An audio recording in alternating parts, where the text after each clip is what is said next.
Presentación del tema relacionado con la materia Programación orientada a objetos del docente Juan Alberto, según el libro proporcionado Fundamentos de la Programación por Luis Joyanes Aguilar. Los integrantes son Julio Alair Pichardo Jerónimo, Rafael Ramírez Nolasco, Luis Enríquez Ángeles Venturas y Diego Alexander Clemente Barranco, su presentador.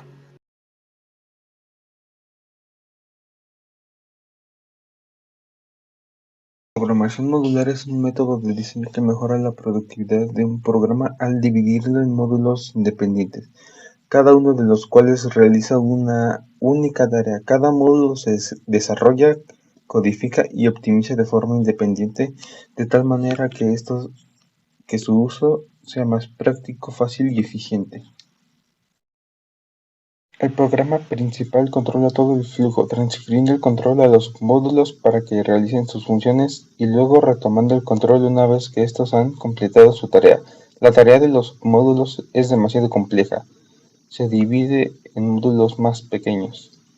Este proceso de subdivisión continúa hasta que cada módulo tenga una sola tarea específica que ejecutar, que puede ser entrada o salida junto con la manipulación de datos y el control de otros módulos o alguna combinación de estos. Como ejemplo, podemos suponer que queremos crear un programa que gestione la información de libros. Podemos modulizar el código creando dos clases, una para representar un libro y otra para manejar una lista de libros, como se muestra en el código en pantalla.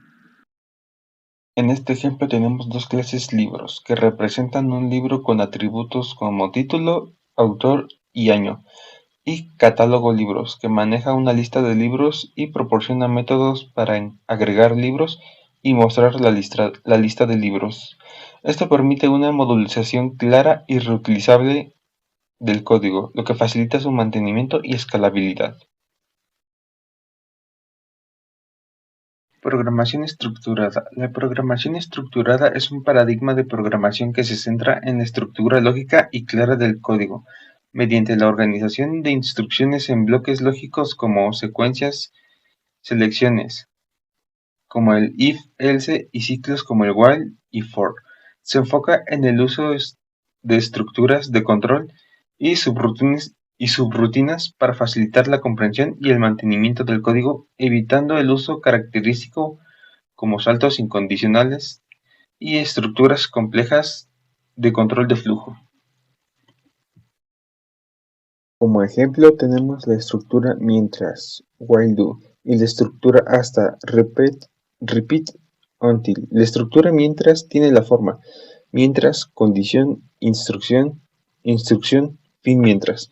Al ejecutarse se evalúa condición y en el caso de resultar verdadero se ejecutan las instrucciones del bloque, mientras que la condición mantenga su valor verdadero. La estructura hasta toma la forma hacer, instrucción, hasta condición. Se dice que mientras y hasta son formas más generales de iterar que para que esta última se pueda expresar utilizando tanto mientras como hasta.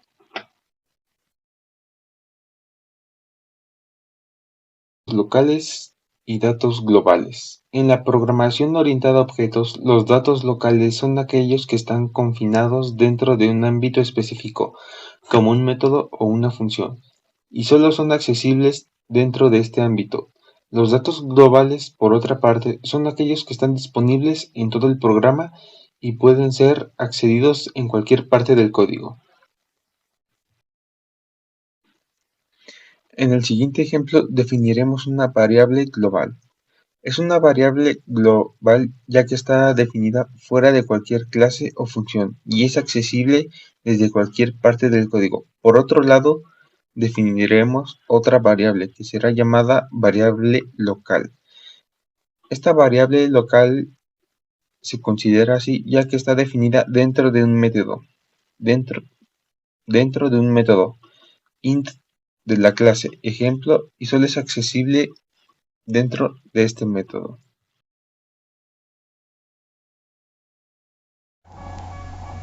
El modelado de objetos en el mundo real.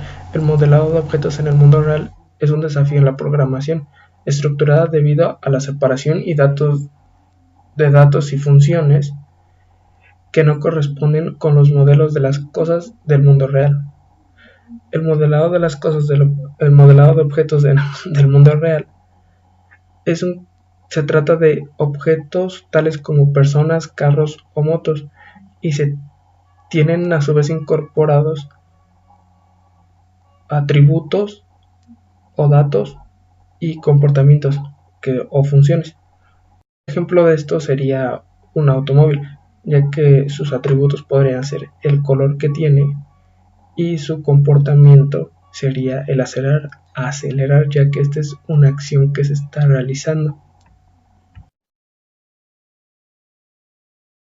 Otro de los temas es la programación orientada a objetos. La programación orientada a objetos, o POO, es un paradigma de programación ampliamente utilizado que se centran en los datos más que en los algoritmos, a diferencia de la programación procedimental. En la POO, los datos y las funciones que operan sobre estos datos se combinan en una unidad o módulo llamado objeto. Okay. Un ejemplo de esto sería la creación de una clase. Imaginemos que estamos desarrollando un sistema de registro de estudiantes. En este caso podríamos utilizar la programación orientada a objetos, o POO, para crear una clase que contenga los atributos como el nombre, la edad y el número de identificación de los estudiantes. Y además podríamos definir métodos que permitan modificar o consultar estos atributos.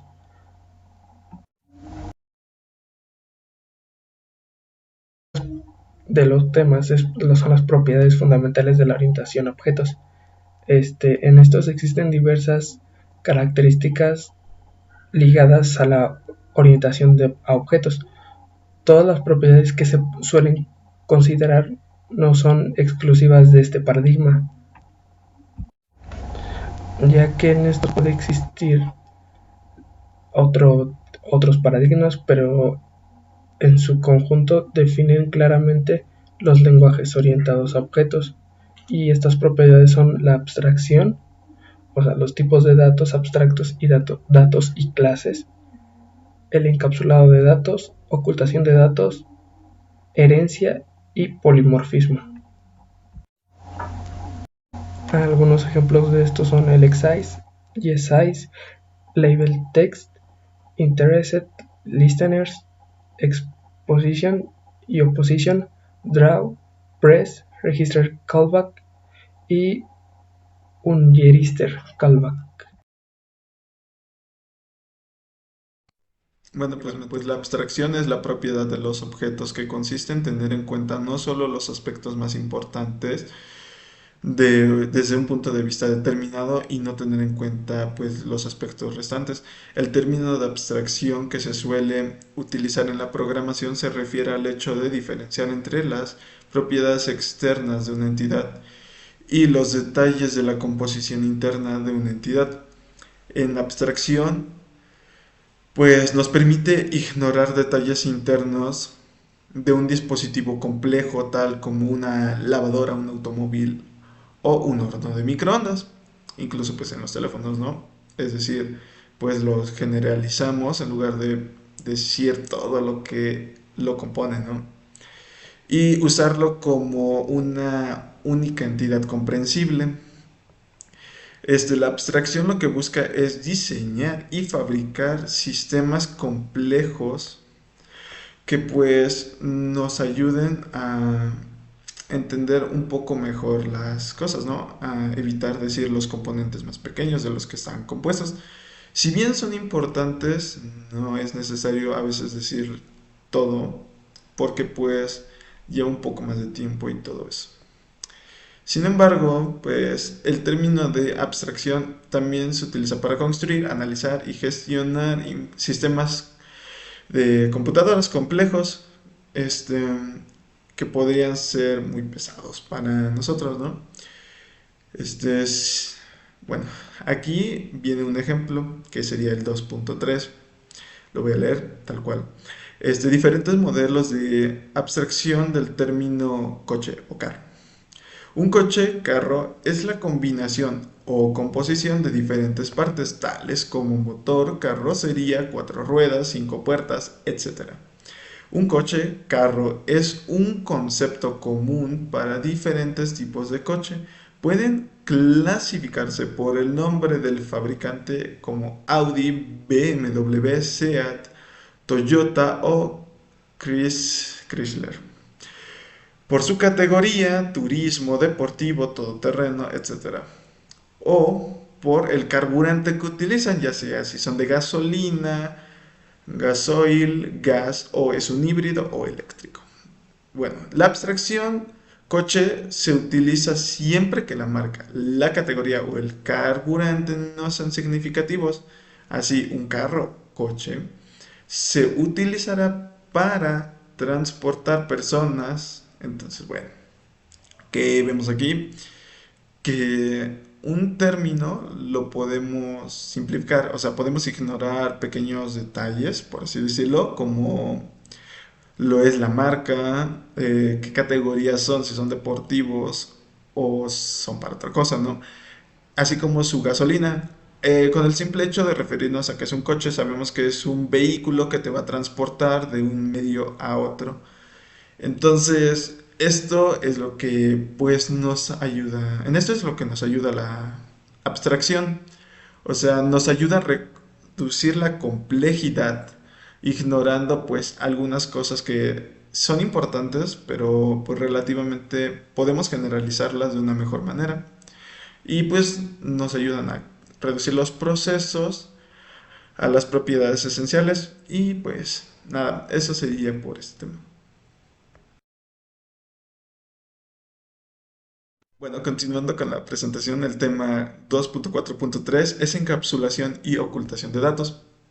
El encapsulado o encapsulación de datos es el proceso de agrupar datos y operaciones relacionadas bajo la misma unidad de programación. En el caso de los objetos que poseen las mismas características y comportamiento, se agrupan en clases que no son más que unidades o módulos de programación que encapsulan datos y operaciones.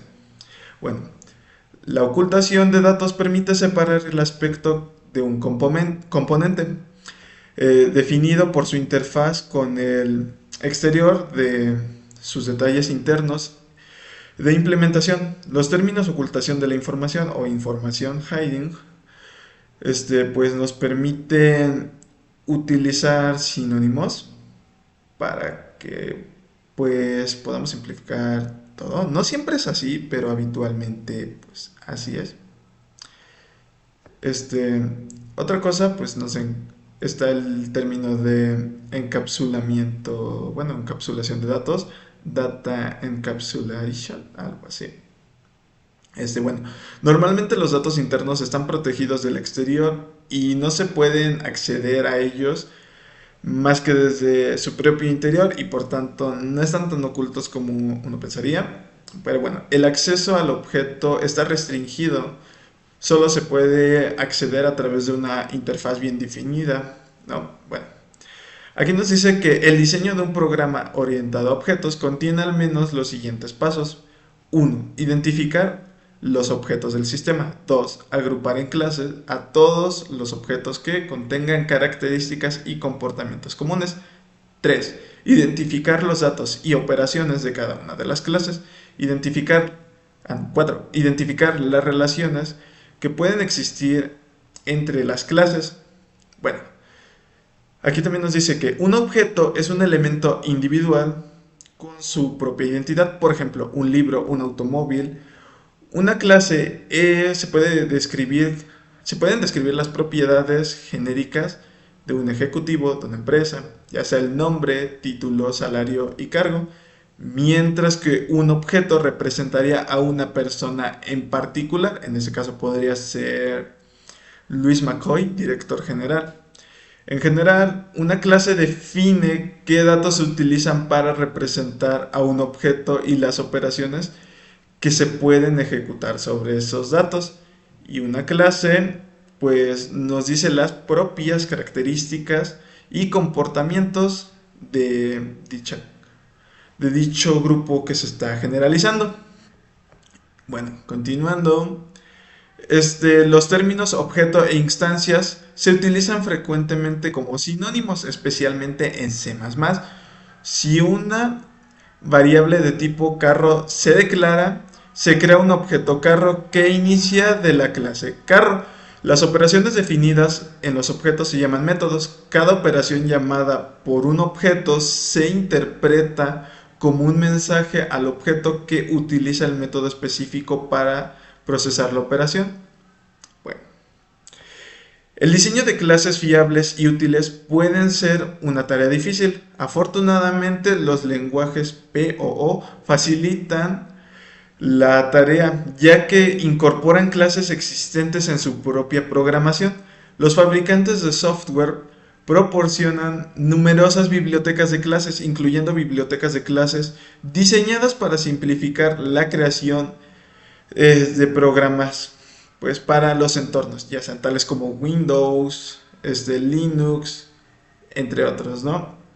Así pues, los beneficios reales de C++ es que nos permiten la reutilización y adaptación de códigos existentes y ya bien probados y depurados. Bueno, pues lo que nos quiere decir es que podemos ocultar datos, digámoslo así, pero en cuestiones más generales es que, bueno, resumiendo, un objeto es el elemento individual, mientras que la clase es un grupo de propiedades. Entonces, bueno, el objeto individual podría ser el carro, mientras que la clase podría ser la marca, para qué gasolina utiliza y nada más. Eso sería.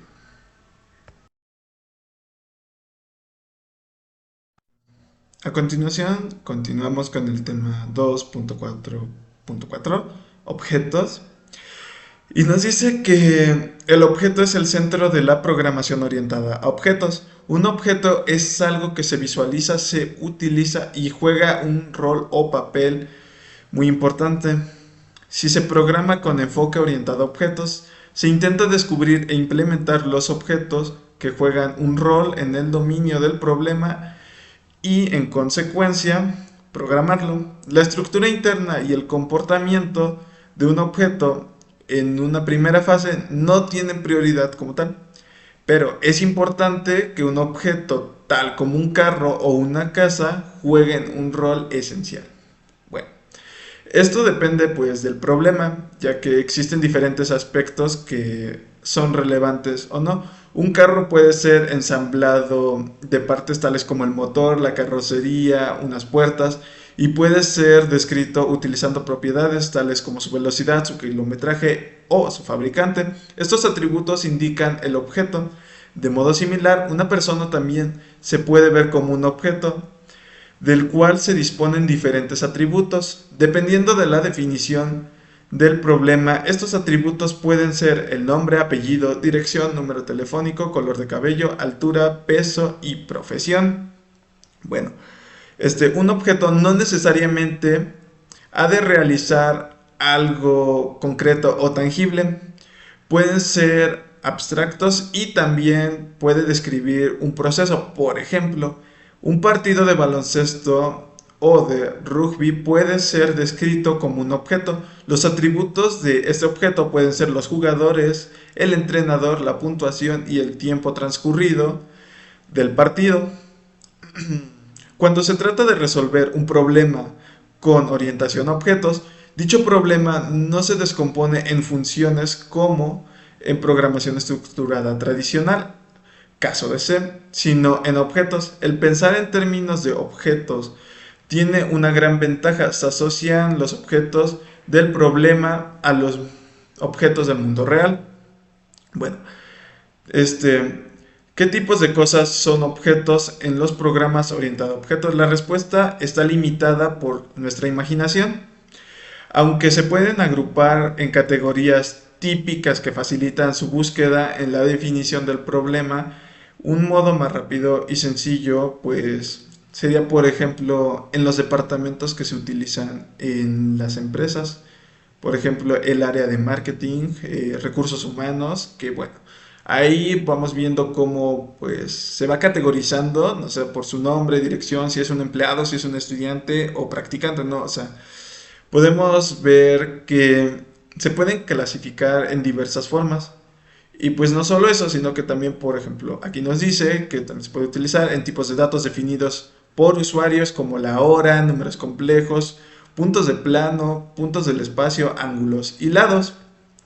También por objetos físicos como carros, aviones, trenes, barcos, motocicletas y casas. Como componentes de videojuegos como la consola, los mandos, los volantes, los conectores, la memoria o el acceso a internet. Ujú. Entonces, bueno, podemos decir que un objeto engloba tanto algo físico como algo digital o algo intangible, más bien. En este caso, como lo mencionaban, algo intangible sería el nombre de la persona, la dirección, su número telefónico. Y algo tangible podría ser todos los objetos o señales de tránsito que encontramos a lo largo de la carretera. Entonces, bueno, esos son dos ejemplos. También nos dice aquí que el estado de un objeto viene determinado por los valores que toman sus datos, cuyos valores pueden tener las restricciones impuestas en la definición del problema. Los datos se denominan también atributos y componen las estructuras del objeto, y las operaciones, también llamadas métodos, representan los servicios que proporcionan el objeto. Bueno, aquí nos dice que la representación de un objeto en UML se representa mediante figuras o tablitas, ¿no? Podemos, por ejemplo, poner la notación compleja de un objeto y reducirla luego a un objeto más pequeño. En este caso podríamos decir que reglamento de tránsito, y eso generalizándolo y ya luego llevándolo al objeto, por así decirlo, podríamos decir señales de tránsito, las líneas que se ocupan en las carreteras. Y bueno, más que nada es eso, ¿no? Entonces es, como ya lo habíamos visto, abstraer todos los datos y simplificarlos para que se nos facilite todo a la hora de la programación y no ocupemos pues mucho de nuestro tiempo especificando todo esto, porque sería muy tardado estar especificando señal de tránsito tras señal de tránsito o todas las características de un carro. Por eso es un poco más fácil simplificarlo con carro o señal de tránsito, y eso sería todo.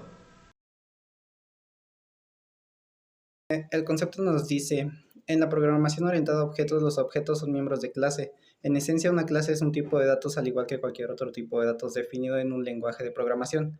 La diferencia reside en que las clases del tipo de datos contiene datos y funciones. Una clase no tiene muchos objetos y es preciso definirla, aunque su definición no implica creación de objetos.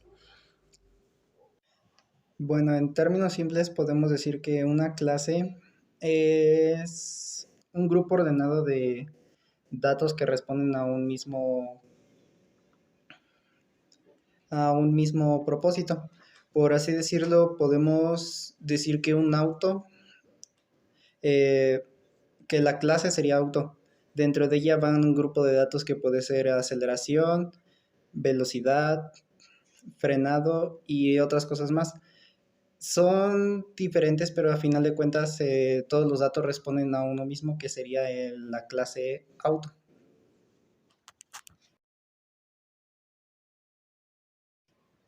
Bueno, el siguiente tema es la generalización y especialización, es decir, la herencia. La herencia permite definir nuevas clases a partir de otras clases ya existentes, de modo que presentan las mismas características y comportamiento de estas, así como otras adicionales. Es decir, podemos definir una clase y a un corto plazo definir sus clases de datos. Y si en el futuro se presenta por así decirlo,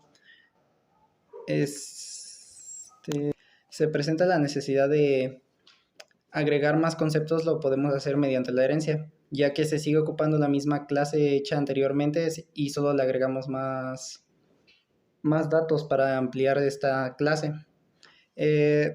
La generalización nos permite compartir información entre dos entidades evitando la redundancia. Es decir, que estos datos no se vean afectados la, por la información que reciban. Bueno, nuestro siguiente tema es la reusabilidad. Por lo general es lo más común dentro de la programación, ya que es, como su nombre lo dice, valga la redundancia, es reutilizar los programas anteriores para crear nuevos o alargarlos más. En C, el concepto de herencia proporciona una extensión o ampliación del concepto de reusabilidad. Un programador puede considerar una clase existente sin modificarla, añadir competencias y propiedades adicionales a ella. Esto sigue derivando de una nueva clase. Esto se consigue derivando una nueva clase de una ya existente. Es decir, reutilizamos una clase que ya existe para crear una nueva.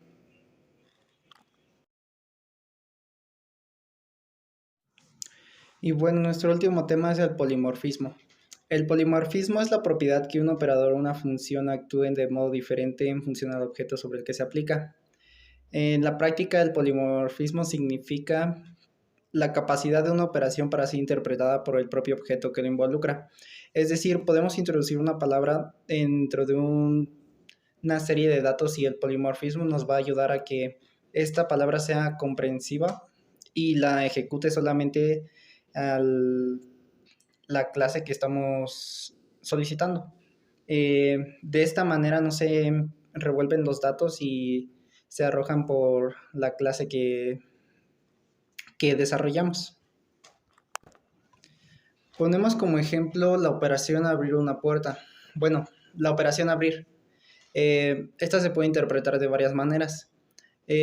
Por ejemplo, podemos decir que podemos abrir una puerta, una ventana, podemos abrir un periódico para leerlo, abrir un archivo o abrir una cuenta de banco. La simple palabra abrir tiene muchas derivantes, pero gracias al polimorfismo podemos hacer que abrir se haga en una acción específica.